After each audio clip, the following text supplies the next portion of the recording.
GNU Image Manipulation Program, known as GIMP, is a free and open-source raster graphics editor. It allows users to edit and manipulate images, create digital artwork, and perform tasks such as photo retouching, image composition, and graphic design. To install GIMP, at first update and upgrade your system with the command sudo apt update and sudo apt upgrade.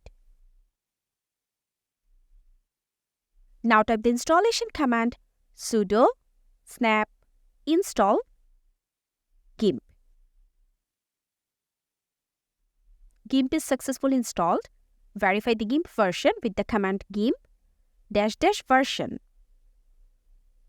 So the output says that GNU Image Manipulation Program version is 2.10.36.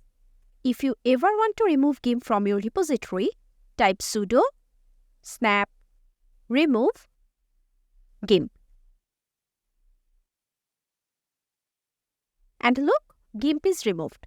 Let's verify again with the previous command GIMP --version.